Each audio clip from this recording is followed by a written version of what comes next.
Hello students, welcome back to your science class.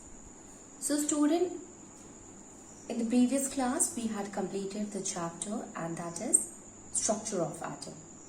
In the structure of atom students, we have seen model of atom, we have understood valency, we have understood atomic number, the number of electron, number of proton and number of neutron also. Even we have also seen the electronic configuration of the electrons in the different atoms. Today we will going to start with a new chapter and that is gravitation. Gravitation. The term gravitation actually is what? Anything. See, in the previous section in physics only, we have seen about the force that we used to apply force in order to make an object to move. Similarly, what happened when you threw in anything in the upward direction? When you throw it, it will come back downward. Why is it so? It is because of the force of attraction which is exerted. Here also a force is exerted by the earth on that object to make it to move towards itself. And this force of attraction is called as the force of gravitation. So the term gravitation is nothing but it is the force which is talking about in which the earth exerts a force on the other object in order to attract itself, in order to attract the object towards itself. That is what? That is the gravitation, student. So anything that if suppose we will drop a stone from a height or even if a person falls, why a person falls downward? It is because of the force of a gravitation. Basically this term gravitation actually, students, basically this term gravitation is actually came to the mind of Sir Isaac Newton. And he was simply sitting just below the apple tree and he find that one of the apple falls downward. So you start thinking that why does it happen? Why the apple falls downward? Why it does not go in the upward direction? And this is how the concept of the force of attraction, gravitation came. So what is the force of gravitation? The force with which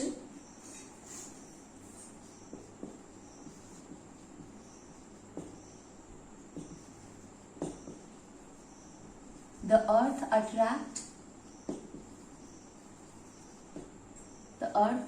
pulls the object towards itself.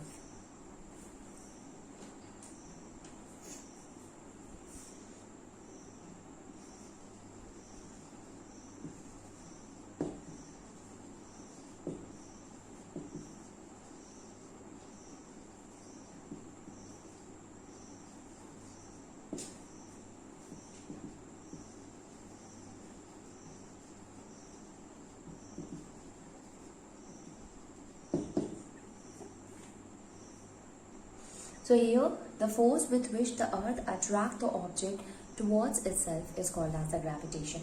Why gravitation is important, student? There are a lot of factors like because of a gravitation only the water can flow. Because of the gravitation only we are able to walk, we are able to firmly attach to a ground. Otherwise what will happen? If there will be no gravity, we will look like the dust particles which used to move from one place to the another place, like in case of a space also where there is a the astronauts, there is no gravity, so astronaut used to flow, so they used to tie themselves with their machines. So you can understand by this that it is because of the gravity only we are firmly attached to the ground. Okay. Now, not only this, even because of the gravitation, the gravitation is what? The force of gravitation is not only restricted to the object, but yes, it is also responsible for holding the atmosphere. So these are some of the factors by which we can say that yes, gravitation plays a major role. It's really very important for us.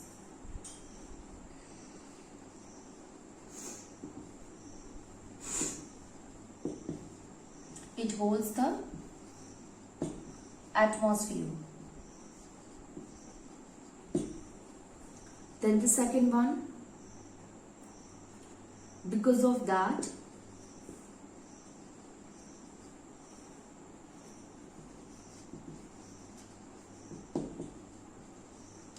water flows.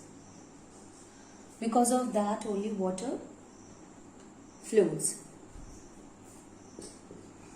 Rainfall occur.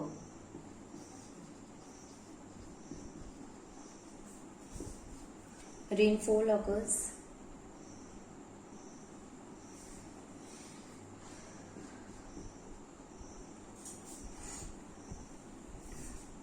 Then keeps us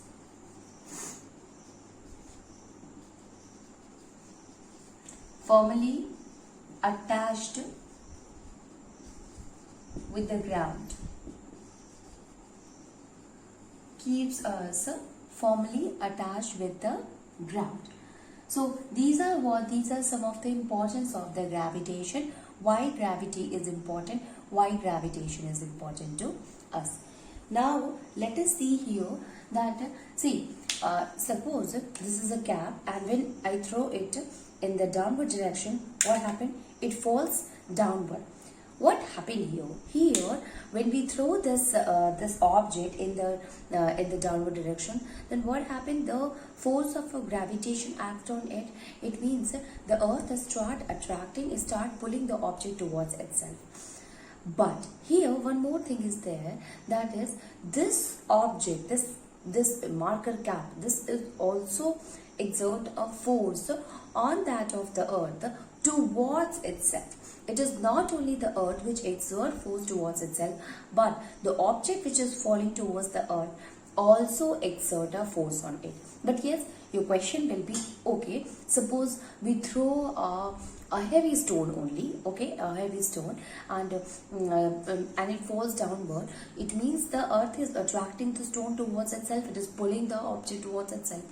So, and the stone is also pulling the earth towards itself in the upward direction. So why the earth do not move in the upward direction? Why only the object moves in the downward direction? Here, see, the attraction is not only there, but the masses also plays a very important role. So when you compare the mass of the earth even with the mass of the heavy stone, you will find that mass of the heavy stone is negligible.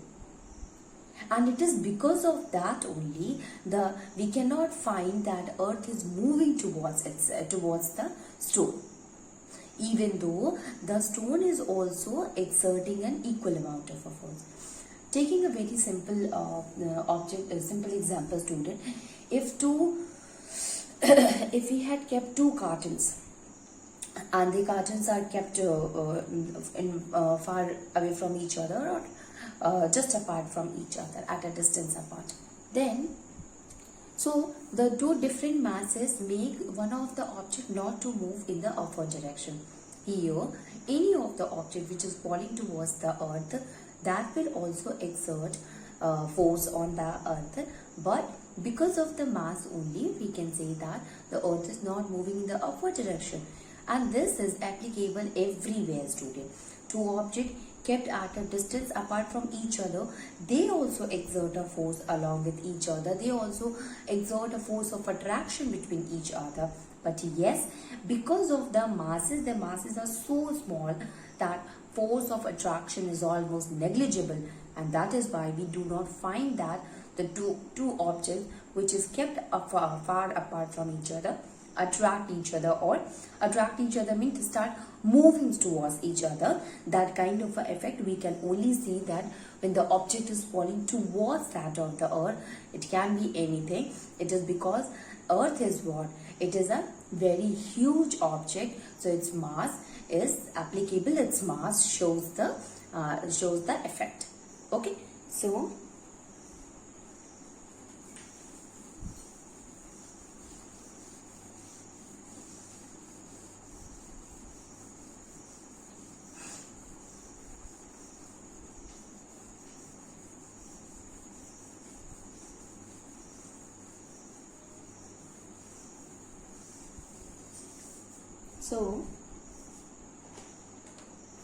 According to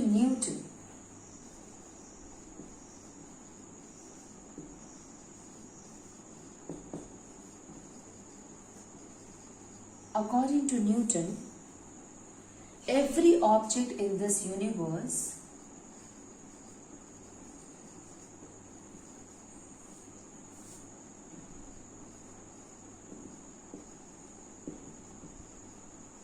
attract every other object.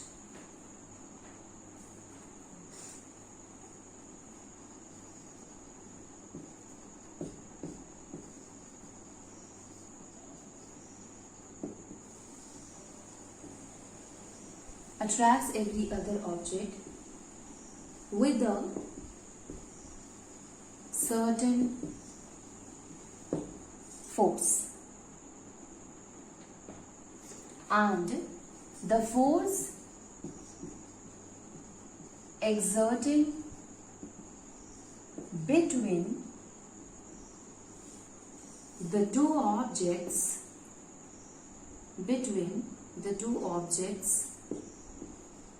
are called as gravitational force.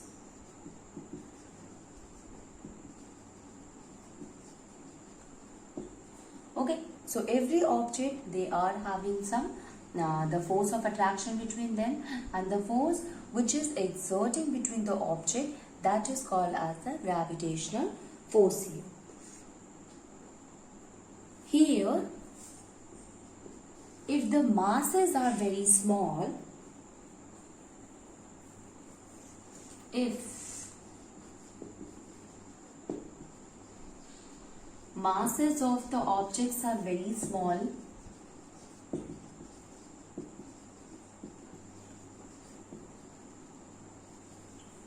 the force of gravitation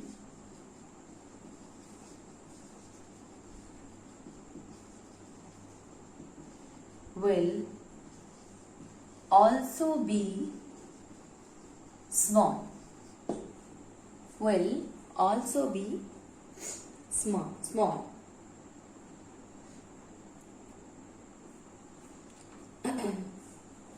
If one of the object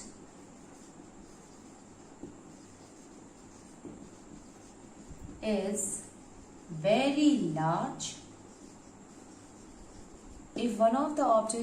large, then the force of attraction can be seen. Then the force of gravitation is also large. Force of gravitation will also be large. So basically, we can say that if the two objects, or if an object which is falling downward direction, so the force of attraction is exerted by that of the earth on the object. Even the earth also exert a force on the earth. If the object also exert a force on the earth, but yes, because the mass is really very small, so it will not going to show any kind of a effect, or any kind of effect cannot be seen. What kind of effect, student? It means the earth do not move in the upward direction. Such kind of effect we cannot see because of the mass only. Now let us try to understand by this concept only. I hope you have understood the gravitational force of gravity, and also that if the masses of the object are very small, we cannot see the force exerting by the other object on the earth.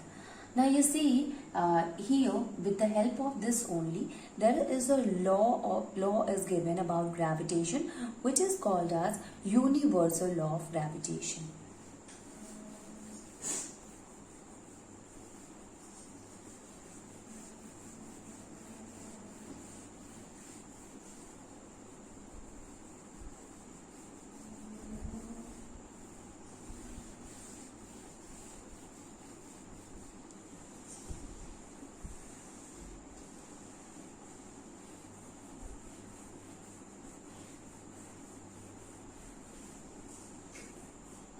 So let us see another topic, and that is universal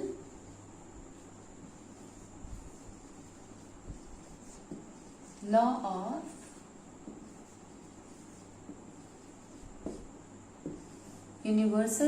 of gravitation.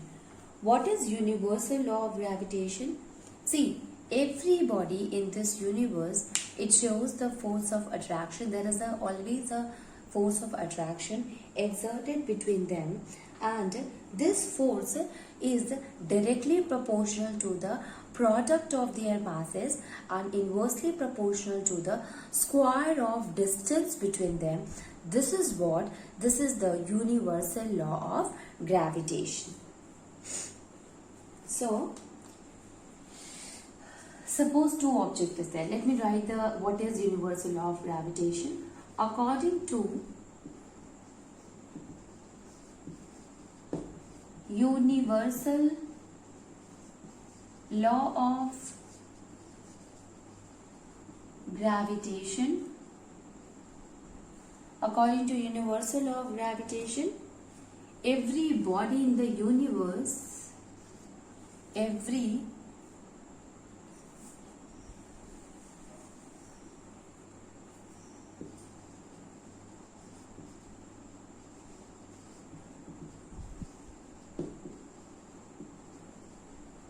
attract every other body. That is, every body in the universe attracts every other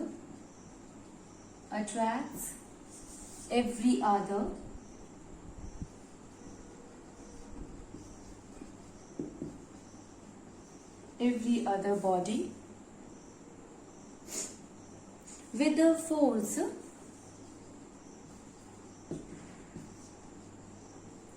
which is directly proportional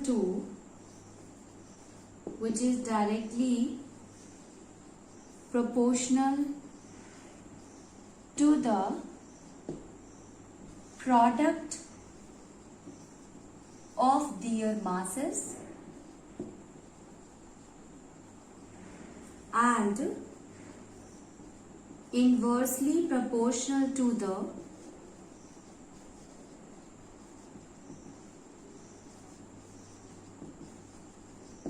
square of distance between them. Proportional to the square of distance between them. This is the universal law of gravitation. So here, and one more thing, the direction of the force is along the line of the joining the center of the two objects. Here it says that if suppose two objects are kept, they are having certain masses, so there is a force of attraction exerted between them. One will exert force on the other, and this force will be equal to the product of their masses and inversely proportional to the square of distance between them. Let us try to understand here with the help of the two masses.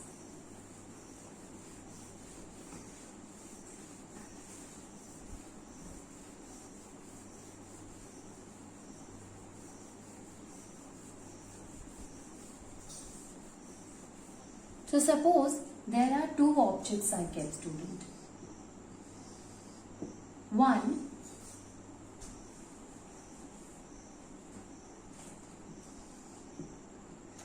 is M1, another one is M2. This is A and this is B. And the distance between these two is R. Right? The distance between these two is R. M1 and M2 is there.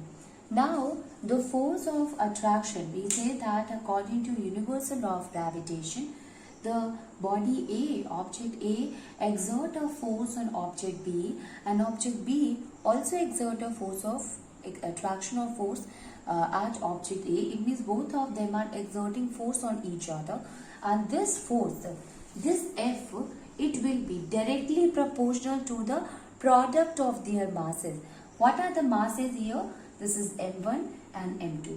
So it will be directly proportional to m1 and m2. Okay. This is the first one. And the second one says that the force is what? It is inversely proportional to a square of distance between them. Okay. So by combining both of the equations, if suppose we will take this is the first equation, this is the second equation. So combining first and second, what do we get? We get F is directly proportional to m1 m2 upon r square. It means F is directly proportional to product of the masses and F is inversely proportional to the square of distance between them. Now when we remove this proportionality constant, F will be equals to G m1 m2 upon r square. What is the G here? G is the gravitational constant. Actually it is called as universal gravitational constant. Okay, gravitational constant. So this is the universal law of gravitation and it is applicable everywhere, student. It is not restricted to the earth only, to the certain object only. No, it is applicable everywhere, even in the space also. Two celestial bodies used to attract each other and the attraction depends upon the product of the masses and square of distance between them. That is why it is also called as universal law of gravitation. Now let us see that on which factor the G, that is the gravitational constant, depends.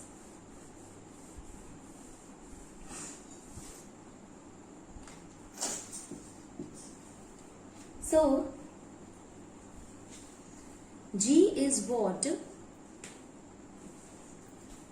G does not depend on the medium, means it is applicable everywhere. Okay, it does not depend upon the medium between the two bodies where these object has been kept, in air, in vacuum, or even in liquid or a gas. So it does not depend on the medium between the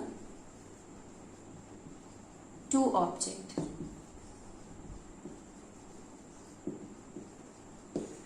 Also, it does not depend upon the masses of the bodies and distance between them. It does not depends on the masses of the body and the distance between them.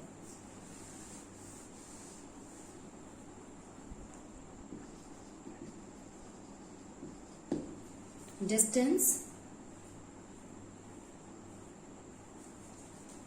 between them. So it does not depend upon the medium as well as it does not depend upon the masses of the body. Now let us try to find out the unit of the gravitational constant. I hope you have understood. This is the formula, student, which is the universal law of gravitation. G here, it is the gravitational constant, and F is what? It is directly proportional to product of the masses and inversely proportional to the square of distance between them.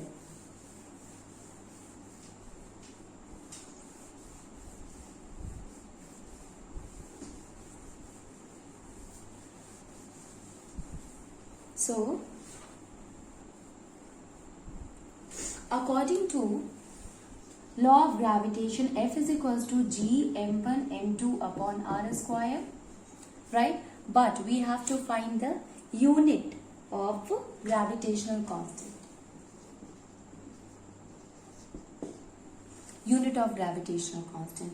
So we can also write it as This r will goes to this direction, so it will become fr square upon this m1 m2 will come to this direction, it will be m1 m2 is equals to g.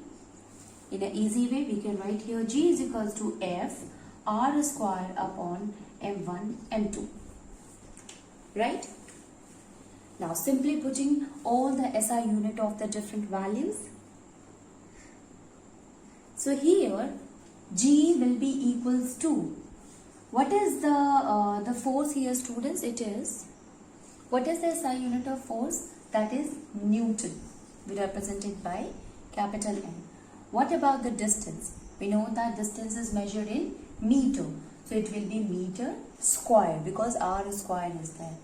Upon mass is represented by kg. So kg into kg. This will be equals to Newton meter square upon kg square or Newton meter square per kg square. This is what? This is the unit for the G or the gravitational constant. So we can say here that G is Newton meter square per kg square.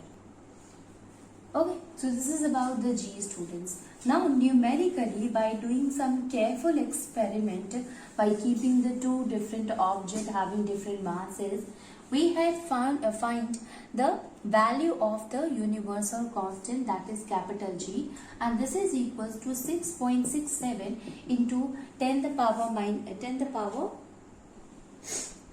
minus 11 Newton meter square per kg square. This is what, students, this is the value of the G. It must be remembered by you. It is really very important. So the value of the G is 6.67 into 10 the power minus 11, and this has been done by some experiment, some careful experiment between the two objects, which is kept apart from each other. G is what, student? It is a vector quantity. G is equals to F. So obviously F is a vector quantity. So G is also vector quantity. Okay. So okay, G is a constant only. So we can say here the force of gravitation is vector quantity. Force of gravitation is vector quantity because it is a constant. So there is no need of talking about that. Vector quantity. Suppose, student, F is equals to, we said that G. Now if an object is there whose mass is what, 1 kg. There are two objects and both of them are having 1 kg mass, and they are kept apart, they are kept far apart from each other by 1 meter. If the two objects is there, one is 1 kg, this is body A and this is body B, this is also 1 kg, and they are kept far apart at 1 meter. So this will be 1 into 1 upon 1 square. Mass of the first body, mass of the second upon the distance between them. So ultimately F will be equals to G, and we know that G is equals to what? 6.67 into 10 the power minus 11, and at that time F will also be equals to 10 the power minus 11 Newton meter square per kg square. So F will be numerically equal to that of the universal gravitation constant if both of the objects are having masses 1 kg and the distance between them, it means they are kept far apart from each other at a distance of 1 meter from each other. This is how we can say that force will be equals to the gravitational constant. Now if I told you that if the size of the object, if the mass of the object is really very small, so no such force will be seen to us. But yes, if one of the object is having large mass and the other one is having very small mass, then it will be quite easy for us to find the it will be easy for us to see the force of attraction existing between them. So for the force of a gravitation, force of attraction, which according to law of gravitation exists between the two objects, can be seen only when both of them are having the sufficient mass in order to show this effect. Okay. So this is about the universal law of gravitation.